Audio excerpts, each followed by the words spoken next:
कहा जाता है कि हमारे वैदिक शास्त्रों में इस जीवन की प्रत्येक समस्या का समाधान है। ऐसी कोई भी वस्तु नहीं है जिसका वर्णन हमारे शास्त्रों में ना किया गया हो। ये बात हमारे ऋषि मुनियों की विद्वत्ता का प्रमाण देती है। लेकिन पांडुपुत्र भीम इस बात से शायद सहमत नहीं थे। उनको लग रहा था कि उनकी समस्या इतनी जटिल है कि उसका समाधान इन वैदिक ग्रंथों में भी नहीं हो सकता, और इसलिए इससे कैसे बचा जाए यही सोचते हुए उन्होंने एक आश्रम में प्रवेश किया और फिर उनका जीवन बदल गया। सिर्फ उनका ही नहीं अपितु आने वाली संपूर्ण मनुष्य जाति का। किस प्रकार? चलिए देखते हैं और ध्यान से सुनते हैं आज की पांडव निर्जला एकादशी व्रत कथा।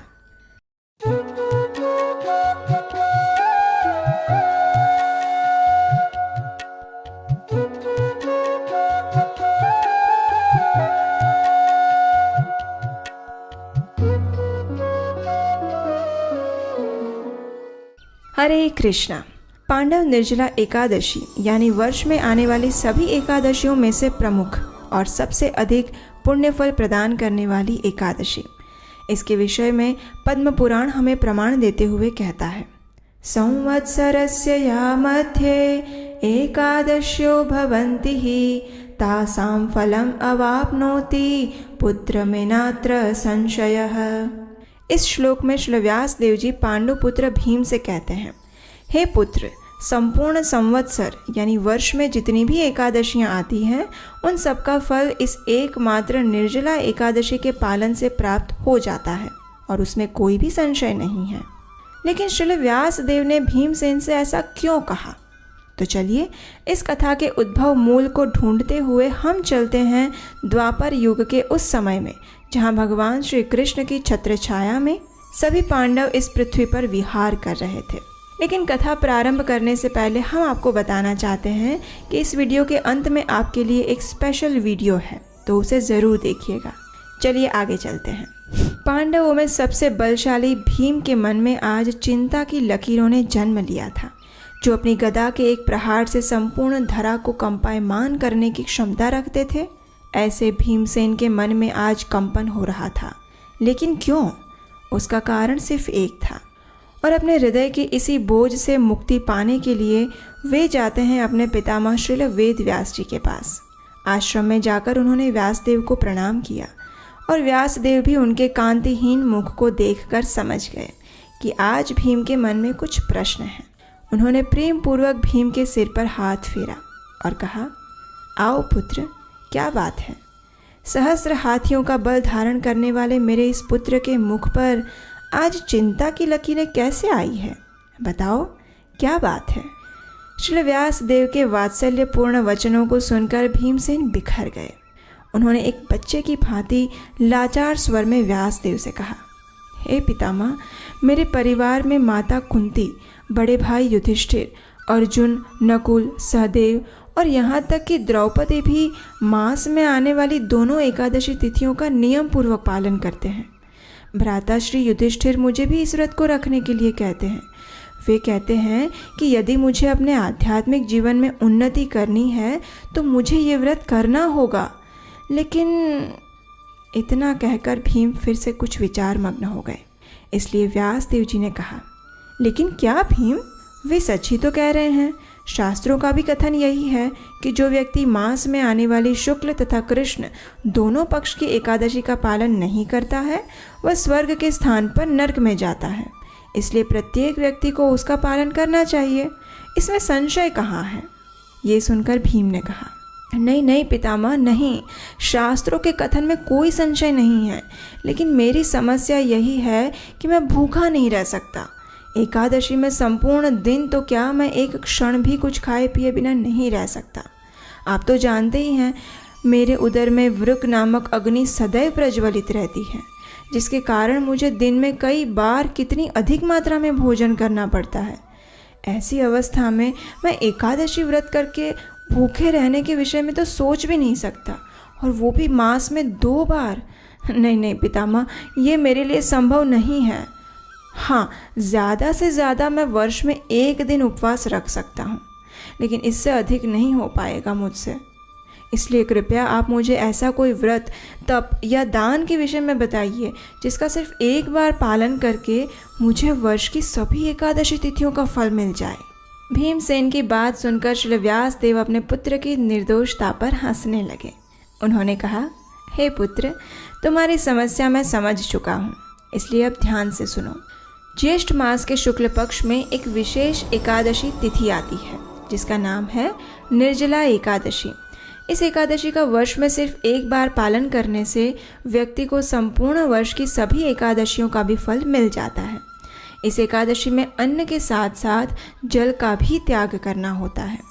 जो व्यक्ति इसका पालन करता है उसे एकादशी के सूर्योदय से लेकर द्वादशी के पारण समय तक जल की एक बूंद भी नहीं स्वीकार करनी होती।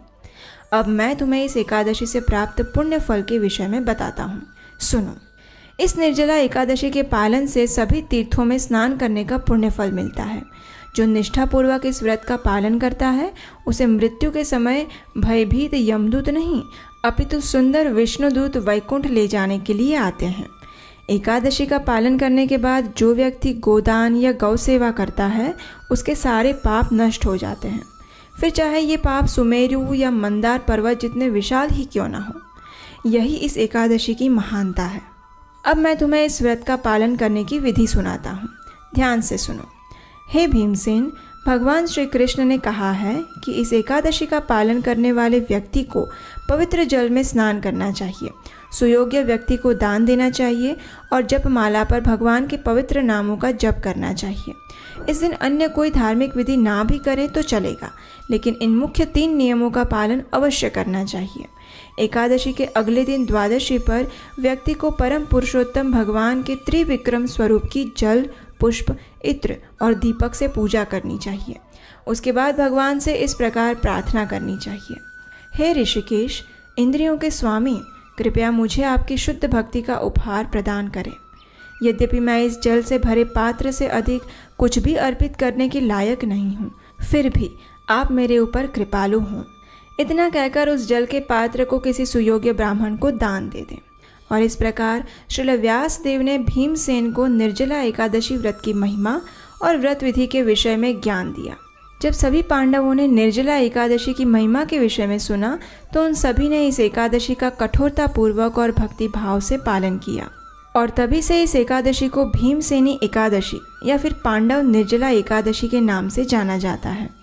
भगवान श्री कृष्ण ने कहा कि जो भी व्यक्ति इस निर्जला एकादशी के दिन भगवान के पवित्र नामों का जप करता है, पुण्य कार्य करता है, तीर्थ में स्नान करता है और वैदिक ग्रंथों का अध्ययन करता है, वह सब अक्षय हो जाता है और उससे अर्जित पुण्य फल का कभी नाश नहीं होता।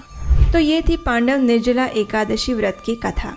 इस कथा का श्रवण और पठन करने से भी व्यक्ति के पूर्व जन्म के पाप क्षीण हो जाते हैं और भगवान के प्रति उनकी भक्ति में वृद्धि होती है। अगर आपको ये कथा सुनकर आनंद आया है और इस वैदिक संस्कृति के प्रचार के इस अभियान में अगर आप भी हमारा सहयोग देना चाहते हैं तो स्क्रीन पर दिए गए नंबर पर आप हमें अपना आर्थिक सहयोग भेज सकते हैं। ऐसी ही मधुर कथाओं को सुनते रहने के लिए आपके अपने इस चैनल को सब्सक्राइब करिए। वैदिक संस्कृति से जुड़े हुए संदेश प्राप्त करने के लिए आप हमारे व्हाट्सएप, टेलीग्राम और इंस्टाग्राम ग्रुप से भी जुड़ सकते हैं। इन सब के लिंक नीचे पिन कमेंट में दिए गए हैं। इस निर्जला एकादशी पर आपके लिए एक विशेष उपहार है। जगत के नाथ जगन्नाथ जी को अपने घर पर आमंत्रित कीजिए और भगवान की विशेष कृपा प्राप्त कीजिए। आपके लिए हमारी भक्तों की मंडली द्वारा एक्रेलिक के विशेष जगन्नाथ जी बनाए गए हैं, जिनकी उपस्थिति आपके घर और जीवन को हर प्रकार के सुख और समृद्धि से भर देगी। ये हमारा विश्वास है। उन्हें अपने घर और जीवन में आमंत्रित करने के लिए एक बार हमारी वेबसाइट नीलाचल.com पर जाकर उन्हें ज़रूर देख कर आइएगा। तो चलिए इस परम पवित्र निर्जला एकादशी के दिन अपने मन और इंद्रियों को परम भगवान श्री कृष्ण के चरण कमलों में समर्पित करते हैं और अपने आध्यात्मिक जीवन में अग्रसर होते हैं।